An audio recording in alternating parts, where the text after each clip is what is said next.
Hello, Uranium friends. We are back with episode 13 of Uranium Talk, talking all things uranium. I am Jungle Funk from the Chart Guys, joined here by Chris Red Devil.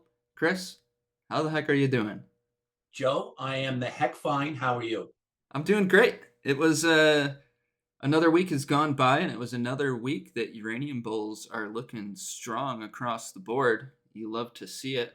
We have no complaints about that. Yeah, no complaints about that at all. What do you got for us? What's the Well, dude, latest? I've got some stuff. I mean, we've had some interesting things go on this week, as most of the people in space know. But I think it's more important we go back to you and we talk about the upcoming stuff that's going on with FOMC and all that this week. So why don't you hit us with that first, dude? Yeah, let's talk about that. So we've got a huge week up as far as incoming volatility. We have the FOMC on Wednesday is going to be the main stage event, I would say, and then we've got a ton of tech earnings. We've got Meta on Wednesday as well, then Apple, Amazon, Google on Thursday. We've also got XOM earnings Tuesday morning, and we know the relationship between the uranium space and the energy sector, so that'll be important. And we've got other um, fundamental events as well. So Wednesday we have a whole slew. We have ADP non-farm employment change, ISM manufacturing PMI. We've got JOLTS. Then we've got initial jobless claims on Thursday, then non-farm payroll and unemployment rate, and ISM non-manufacturing PMI on Friday. So Easy for obviously, you to say. yeah, that's a freaking mouthful. So um, on the note of FOMC, so there's a if you go on Google and type in like FOMC probabilities, it'll take you to the CME FedWatch tool, and you can see the actual probabilities of what rate hikes we anticipate. And with all of the sensitivity in the market to the FOMC this past year, we've never had the least likely scenario play out as far as what hike we get. And right now, there's a 98.4% chance for a 25 BPS hike. So the higher your odds are for something, then the more the market can price that in, and the less we can anticipate volatility. But that being said, it pretty much these days it hinges on Jerome Powell's speech after the numbers come out at 2:30. So whether he's dovish or hawkish, so that'll really be the main stage element of the FOMC is what he's got to say there. So Basically, it's going to be an insane week. yeah, it's going to be an insane week, and it's a good week to make sure your stops are in place and you're managing your risk. And it's kind of a tough week to establish any positions because it's a bit of a gamble. Yeah, Um, and if you're trading, make sure you're a ninja. That's all I got to say. yeah, exactly. Good time to just lock in profits when you get them if you're day trading, like Chris said. Kind of hit it and quit it in that regard. So all of this is important. Um, Not just for the volatility, but for where we are in this S&P 500 chart. So people will remember back on our Christmas episode, we were talking about this potential 2 week inverse head and shoulders, and it's playing out great up to this point. But here we are coming into key resistance. So with all of this fundamental data this week, it will likely determine whether or not we're confirming this 2 week inverse head and shoulders and really shifting some momentum in the market, or if we're going to reject from resistance and come back and stay in a tightening range. So obviously, if the broad market breaks to the upside, great for the uranium space. If it breaks down, the uranium space is probably going to come down with it. So, and one other thing to be aware of is there is also a possibility where we break this level at 41.80 on ES, but then reject from 43.2750. That's a good distance away. So if we were to see that, that might have us zooming back out and looking for a monthly inverse head and shoulders. So we'll have to see what we get. But very important time here, because if we do break this to the upside, this inverse head and shoulders, then that'll be a 4 month higher low set. and continued holding of the 4-month 12 EMA. So we'll have to see what we get, but that's the scene of what we're working with as we go into the week. So that's that's the broad market stuff. Let's get back on topic. Who wants to hear about the S&P 500 and Well, listen, jolts? the S&P 500 does have some weight for us, so but it's good to Yeah, see. absolutely. We It's just wouldn't gonna talk it's about gonna it if be it it's didn't. gonna be a tough week. We know that. We know that for sure. So a couple of pieces of news. BHP, which always has some uranium offtake, and they normally feed the spot market with it. So they kind of reported this week that their uranium production, their offtake, has increased a little bit. Take it for what it is. It's possible that they could be feeding into the spot a little bit. Time will tell. But their Olympic Dam, it's not their main gig to be uranium producers. So at the moment, it's not that big a deal, but it's good to be aware of it.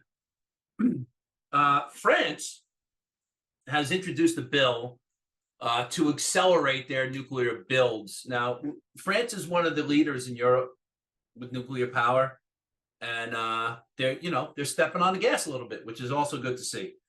Solactive, which is the index for URA, and it kind of guides their rebalancing a little bit. Well, they've added a couple names. They've taken out a couple names like Rio and whatnot, but for us that are playing the space, what's important? Well, American Lithium, which we talked about like a week or two ago, they got their uplisting. They're on the NASDAQ now, but they're now included in the Solactive index. So it's a possibility that URA announces that maybe they've taken a piece of that. SMR has been added to that index as well for the first time. And Fission 3.0, which most of us know in the space, they've had some stellar drill results, which made that chart go basically parabolic. They have more drill results incoming. So things have stalled on that front, and maybe people are waiting to see how that plays out. So it'll be interesting to see what goes on with these names as far as once URA announces what they've done with their whole rebalancing. So we're going to be Do we keeping know an when eye on that's that, going and to come out? We'll link this Solactive index below our video here. What was that you going to say, Joe? Do you know when we will find out what We're supposed to know, like URA has been supposedly rebalancing for the past week or two. So we're going to know, we should know this week, but you never know. Okay. I posted something up with the on Twitter I actually marked up the chart with the dates and how these names react after rebalances. But so we'll link that up, and you can check that out also. So the big news, in my opinion, well, there's two pieces of big news. Encore and Global Atomic did financings this week. I made a video specific to those two issues, so we're not going to spend a lot of time on it here today. We'll link that video. It talks about, I talk about in there what my trading plan is and how I'm approaching it purely from a trading TA standpoint. I'm no financial guy, and I'm not really paying that much attention to the fundamentals on it. I just play financing a certain way. You can see it in that video. We'll link it. But importantly is Kazatomprom, right? KAP. They just guided more production cuts through 2024, 2025. You'll see on the chart, I guess the reaction wasn't great. Why is it important? Well, part of this whole thesis is the supply-demand imbalance. And one of the worries of many investors in this space was, well, Kazatomprom can flood the market with their cheap product. They're basically telling us, we're not doing that. We're actually cutting production. So that feeds into the supply-demand imbalance. It's good to watch. We're going to keep an eye on it, but also remember, weakness in Kazatomprom. Again, they're the top holdings in both ETFs. So does this weakness translate into the ETFs? Well, time will tell. We'll see how much weakness they actually get. I'm assuming many of people are looking at this weakness on Kazatomprom as a buying opportunity. I don't really trade the name except through the ETFs. But that at the moment is the juicy news of the week, Joe. Awesome. Well, maybe awesome. I guess we'll see. Thank you for that news. To take a quick look into the cap chart, and we'll start out at the monthly here, and why it could be a bit troubling from a technical analysis perspective is we have this tightening range on the monthly, tightening up for pretty much a year, and we broke bullish out of that range and are now seeing a pullback straight back into it. So, as we talk about regularly in these shows, one of the greatest signals or clues in the markets is if you break bear without follow through, that's a clue to look up. If you break bull without follow through, that's a clue to look down. So, we've got to be cautious of that. It's not game over for bulls by any means because we're still holding our weekly 12 EMA, and we knew weekly consolidation would happen eventually. But basically, after breaking this 3304 level, that kind of entices some bears in from a technical perspective because they say, okay, well, maybe this is going to be a flop and this bull break is no good and we're going to go back to the lower end of the range. I'm going to go short and play off of this level. That's the thought of a bear when you see something like this. So bears will still need to prove it by confirming a weekly downtrend from here with a lower high and lower low, and really first a daily downtrend because this is just straight down off the top. So we'll have to see what happens. Definitely a strong move from there. But if bears confirm a daily downtrend, that'll be step one of kind of intensifying the technical red flag. And if they confirm a weekly downtrend, that would seal the deal there. The slight good news there is that it kind of bounced right off that lower wick support on the daily there, right on the daily. Yeah. You get another little lower low here without follow through. I'm looking right here. Oh yeah, I see what you're saying. So 29.34 and 29.36. So we've got some bulls playing defense. Yep. And then when you view it from the weekly too, this weekly 12 EMA, we're bouncing from it. And when we'll go into the rest of the uranium names right now, and we'll see that weekly 12 EMA is going to be a very important level on a lot of these charts in terms of healthy structure on the monthly. So let's just dive right into it. So we'll start with the URA SPY ratio, which has been my top guide for the space as a whole here for a while now. And we've got bulls maintaining strength, getting up towards this high of September resistance. So now the question is, are we going to continue to tighten up in this monthly equilibrium, or are bulls going to be able to break it to the upside? So the fact that we're up here in monthly lower high territory tells us to keep our eyes peeled for signs of a character shift or signs of weakening. But if you're in a position, the larger time frame most likely scenario is not enough of a reason to fret out of that position. So with that, as we've been talking about since back on this first week of January episode, we were saying daily 12 EMA is going to be the guide for bulls. And it continues to just be a stellar guide. So we've got a new benchmark level at the low of Friday on this ratio chart. And if that comes down, then we'd have to start being a bit cautious. But as long as this goes on, then uranium bulls maintain relative strength compared to the broad market. So we'll be watching this daily 12 EMA here. Let's skip right on to U.UN. So U.UN, big volume this week. Weekly bull flag confirmed right off the 12 EMA. So as we look at the monthly time frame here, we had been positing down here that with bulls getting their bounce underway, it would be possible that they could go up and break 1794. And if they were to do that, that would increase the odds of our quarterly bull flag substantially. So key level coming up, and Now back to the weekly. This weekly uptrend is the guide here. So if we were to reject from resistance, bears would need to ultimately take out 1566. And the increasing bull volume is what bulls want to see if they want to get up through that resistance. So weekly 12 EMA is going to be crucial here. Moving on to CCJ, and we'll just Yeah, use before you move on, Joe, yeah. On U.UN, they're about 2% above NAV right now. So we should see some uranium buying out of these guys early in the week, I would think. If spot price still keeps running away from them like it seems like it's doing, conspiracy theory, tinfoil hat, whatever, but they should be buying some uranium this week. And so we'll be keeping an eye out for that. We'll know tomorrow or Tuesday at the latest, I would guess. Right on. Yeah, we'll be keeping eyes on that, and Chris will certainly tweet out the updates on that if we Yeah, do because see that. Quakes is going on vacation. Oh, you gotta fill his shoes.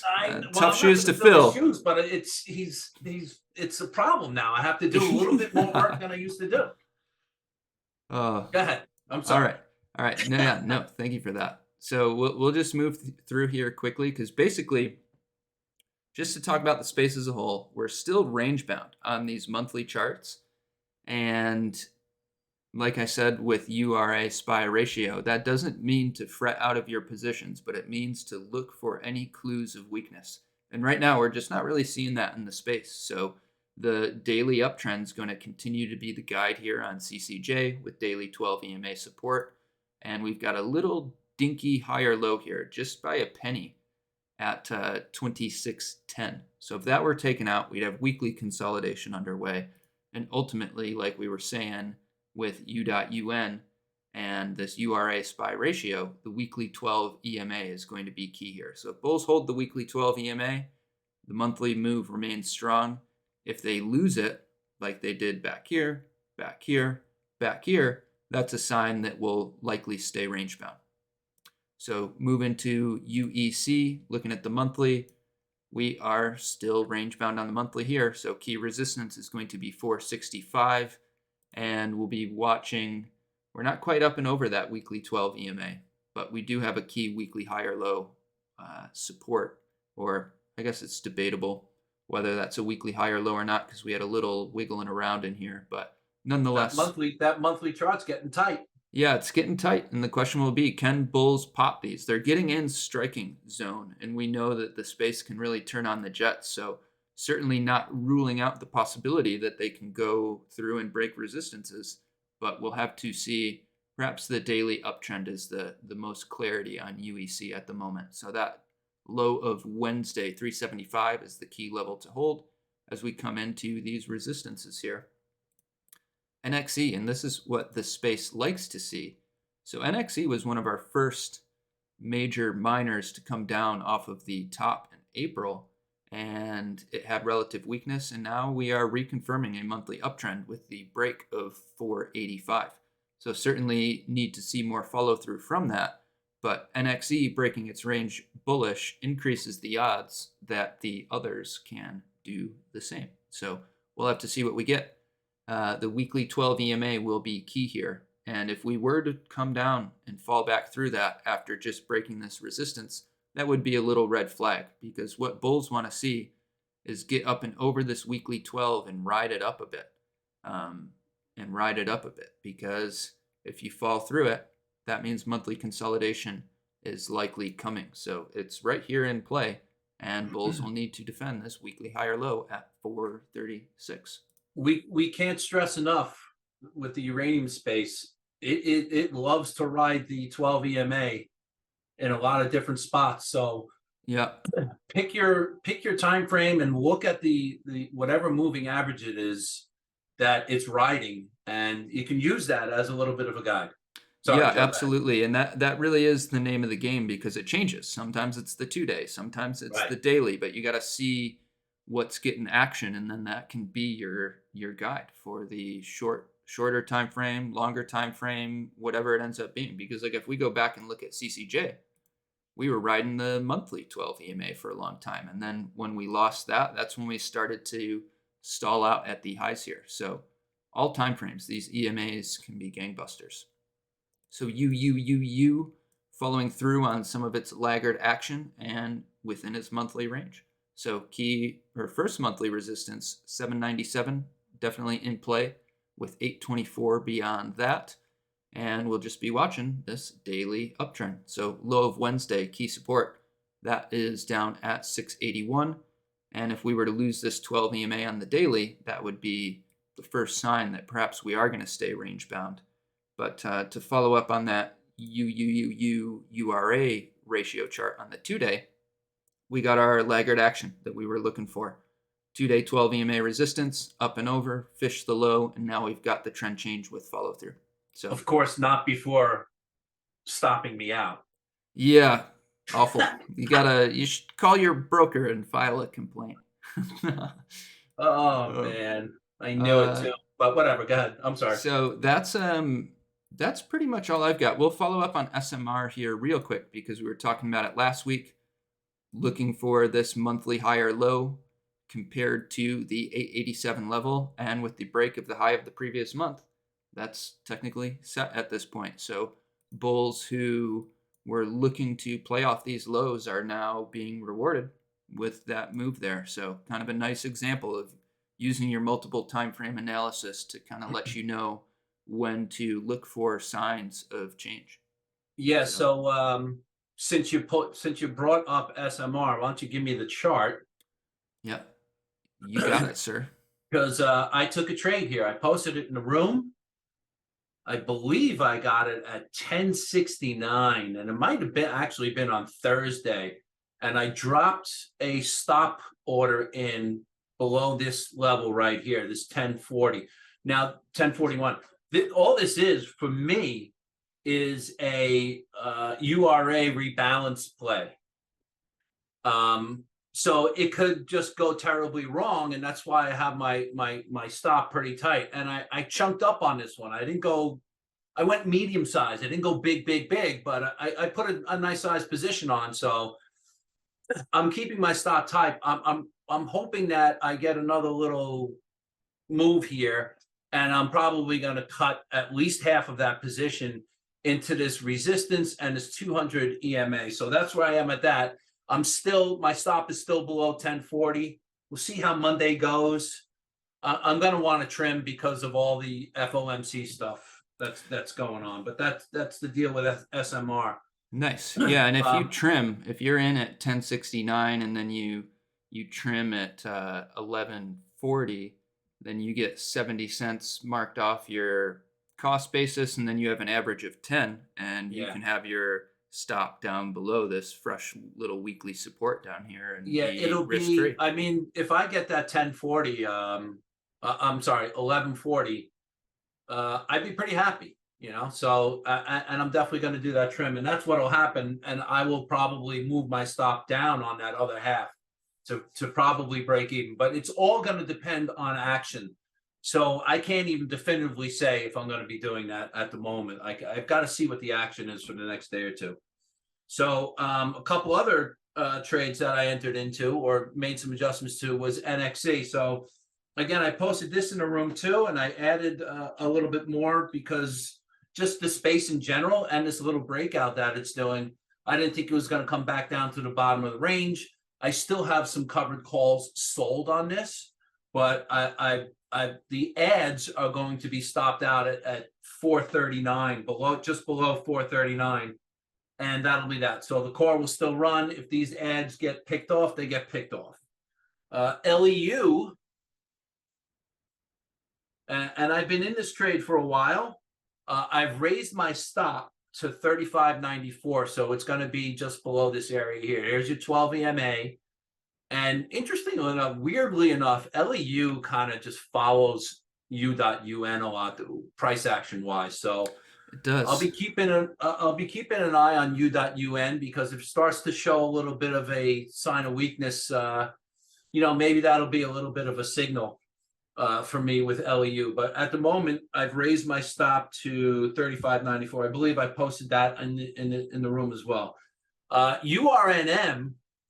I am still in that half position trade. So that ad was way down here, like $5 ago, and Still I riding think it. I posted this in the room as well. 34.87 is my stop on the trader, and that's it on my trades so far. I You're mean, nailing them. I will say, You're just drilling it, I'm just man. going to touch on this. I did add to Global Atomic at the financing price, and I did add to Encore at the financing price. But again, we'll link that video that I made last night while everybody was having fun. I'm a loser staying home, so I did that video, and we'll link that so you can. I detail the trade and my thought process on it. I detail everything there, so we'll link it. You can look there, but I did add into Global Atomic and Encore. But that's Nice, all I have, Joe. nice trading, man. That's popped to the wrong screen there. We're back now. Yeah, that's pretty much all I have as well. Just to summarize, heavy volatility coming this week. Make sure you control your risk. We know it won't be surprising if we reject from resistances on these uranium names and stay range bound, but we also know that the burden of proof is 100% on bears. So if you're in a position, you're comfy and you're walking up stops and enjoying the run that we've had over the past month and a half or so. So we'll see what we get. And next week, the scene of what we're looking at could be just completely different, pending how all these fundamental events go. Like it could be us breaking resistances on these names into full blown breakout, or it could be us saying, well, good thing the fun sponge came out last week to talk about some of the Listen, potential. the pain trade was up for a while, and I don't know if the pain trade is still up. So we'll see. I mean, there could be a big rug pull here. We don't know. We don't know. We absolutely do not know. Yep, and we never will. So that's why we have stop losses and manage our risk and throw our hat into the fire and see if we can get a move in our favor. So it's been a nice move. Hope everyone's enjoying it. Again, if you didn't see that Christmas episode and the week after that where we were kind of mapping this stuff out, and really a bit the week before that as well, go back and check it out because it's playing out well now. And we're I don't still want like, to. I don't want to pat us on the backs or anything, but we sure did nail that. yeah, it's nice to see it playing out at this point. So we just track the health of it, and that's what we are doing. So if you're not subscribed to the channel and you like the stuff, hit the subscribe button. We still pretty much 50% of our viewers are not subscribed, so that helps us keep the show on the road when y'all subscribe and watch the videos. So much appreciate everyone tuning in, and we will see what we got next week. Over and out. Over and out. Have a good one, everybody. See ya. Peace.